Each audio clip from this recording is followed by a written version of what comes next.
Okay, all right. So really, I think an interesting text tonight. Like I just prayed, I think there's been some really good practical application in 1 Samuel. We might not normally think of that as a book that would have a lot of practical truth for us to live out, but I really have seen a lot of things that are really valuable.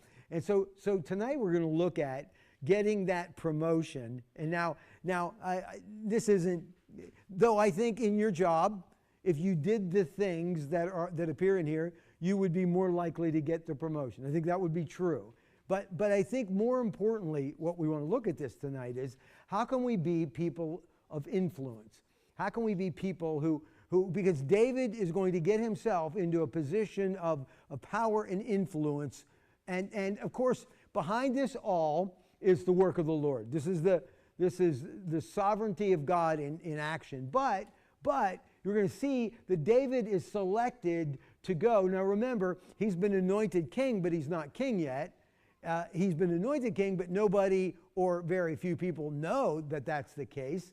And so what happens, kind of miraculous, just by chance, David is going to get called to come and serve in the palace with the king, with King Saul. Because Saul does not know that David is the heir apparent to his throne. He is the one who has been anointed to be the king. But when we talked last week about what we would do to prepare for being king, and we went through the various ideas, somebody said, well, maybe to work in the palace, to go and hang out with the king, and that's what's going to happen.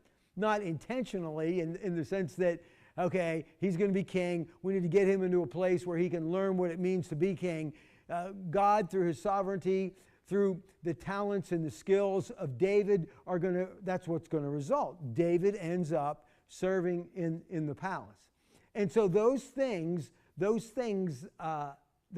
attributes that are mentioned, when the assistants of Saul begin looking for somebody to come and serve, he begins to say, hey, well, David's this and this and this. He begins to list off these quality attributes that he has.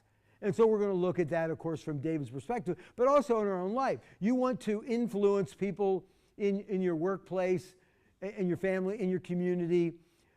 These attributes would be helpful in that. You want to get a promotion, then I think these attributes would be helpful in that. And I think this also, when we look around the world today, the attributes that are described in David, we sorely need in our culture today. We need these kind of people in our country today. And we'll walk through the various qualities in just a minute. So it says, beginning in verse 14, now the Spirit of the Lord departed from Saul, and a harmful spirit from the Lord tormented him. Now this is going to be the most challenging thing to understand in this text. And I'm not going to be able to give you an absolute certain what we're talking about. If you have, some of you might be using a different translation, and it might even use the word evil spirit, which really begins to trouble us and worry us. But probably the word harmful is better suited. And so how do we understand this? That God is somehow behind this spirit that is doing damage in the life of Saul. That God isn't capable of evil. We can't attribute evil things to God. And so how do we understand it? Now, I've looked at different descriptions and explanations, but the best one I believe is this, is that when the Spirit of God departed from Saul, Saul was now in a very susceptible place. He was in a place now where he's going to be susceptible to whatever it is that's going to come along next. Spirit of God is left, and at this point, the spirit of another harmful spirit is going to come on. That doesn't mean it's demonic, but in some way, this is tormenting him. This is something that works against him and bothers him. And so we don't have a fully sufficient explanation, but other than this, I do not believe God is capable or is going to invoke evil, put a demonic spirit in somebody. But we need to understand this, God is a God of judgment. God will judge people. And so everything that he's experiencing now is judgment. It's what comes as a result of the disobedience, the opportunities that God gave him to repent, but now he's going to reap the benefits, if you would, of that. And so whatever that means, in some way, when the Spirit of God left him, now there's this torment that he is facing in his life. And so it says this, and Saul's servant said to him, behold now, a harmful spirit from God is tormenting you. And so whatever that means, we don't fully understand. It reminds me of Paul in the New Testament when Paul prayed 3 times to have this removed, but in some way he was being buffeted by this kind of this spirit. It was a similar description. But whatever it is, this is now working against Saul. It is the judgment of God that's coming against Saul for all the things that he's done. And so his assistants, his helpers look at this and they notice it, and they are able from their discernment to determine that this is coming. This is some kind of something that is coming from the Lord. Verse 16 then says, let our Lord now command your servants who are before you to seek out a man who is skillful in playing the lyre, and when the harmful spirit from God is upon you, he will play it, and you will be well. So Saul said to his servants, provide for me a man who can play well, and bring him to me.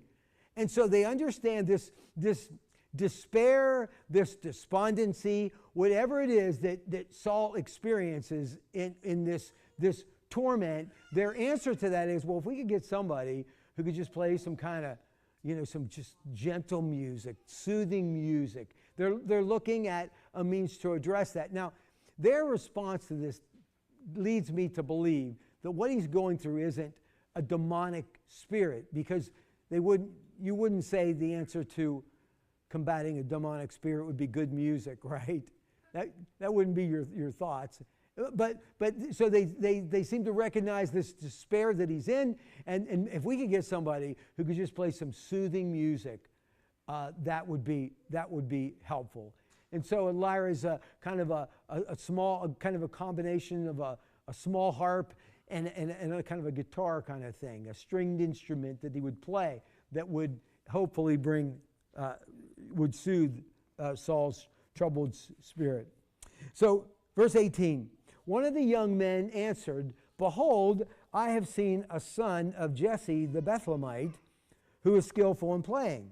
And then he goes on to describe him, and this is really where we're going to land tonight. This is where we're going to focus on the description of David and the qualities and the characteristics of him in his life, because these are the things that were noticed. These are the things that this young man, this assistant, looked at and thought, David would be the guy for the job. David would be the man because he is these things, and he begins to describe them. It begins with the fact that he's a pretty good guitar player. This guy can play skillfully on the lyre, the harp. And so then he says this, he's skillful in playing, a man of valor, a man of war, prudent in speech, and a man of good presence. And the Lord is with him. Therefore Saul sent messengers to Jesse and said, send me David your son, who is with the sheep. Now, we know this at this point, or what do we know for certainty? Saul does not know anything about David other than what he was just told. He doesn't know that David has already been anointed to be king. He knows none of those things. His perspective is, this guy has a pretty good resume. Bring him to me.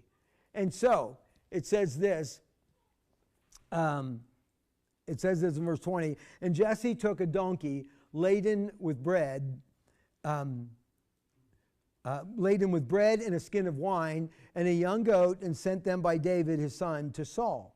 And David came to Saul and entered his service, and Saul loved him greatly, and he became his armor bearer. And so obviously now in the time, this is obviously summarized. This didn't all happen in the first few days. David has proven himself as he spent time with him.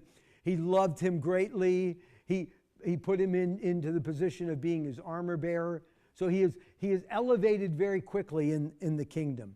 Verse 22. And Saul sent to Jesse, saying, let David remain in my service, for he has found favor in my sight. And whenever the harmful spirit from God was upon Saul, David took the lyre and played it with his hand. So Saul was refreshed and was well, and the harmful spirit departed from him. Now, so what does that tell me? The fact that the music helped him, delivered him from the harmful spirit. What does that tell you? If listening to music delivered him from the harmful spirit, what would you assume about that harmful spirit? Can you equate that to worship? Like when you're worshiping, anything that's evil can't come Okay. against you because it can't stand to be in the presence of God. So like that music was like basically the presence of God. So therefore this. Okay. So what Jesse's saying is in that worship, that time of worship, it fends off the spirit, the evil spirit. Anyone else? Rob. Just a question, would it be possible since David had the Spirit of the Lord with him, the Spirit of evil, disaster, whatever you want to call it, Yeah. leave because it can't stand to be Yeah. Well, the next possibility, and that kind of dovetails just what Jesse said there, and it is that David, who has the Spirit of God in him, in the presence of Saul, that the other spirit flees. But I would say this, that the fact that it departs not when David enters the room, it departs when he plays the music. That leads me to believe that it's the music that's causing this, which leads me to believe that we're really not talking about evil.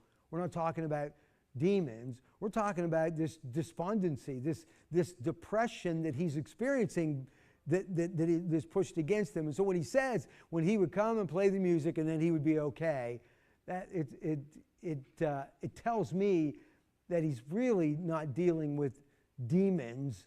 What he's dealing with is probably what any one of us have, and that is these times of depression in our life, where maybe in a similar way we put our headphones on and we listen to some worship music, or our favorite track from our growing up years, whatever it is, to kind of relieve ourselves, to bring peace to us, and so that seems to be what seems more likely in this.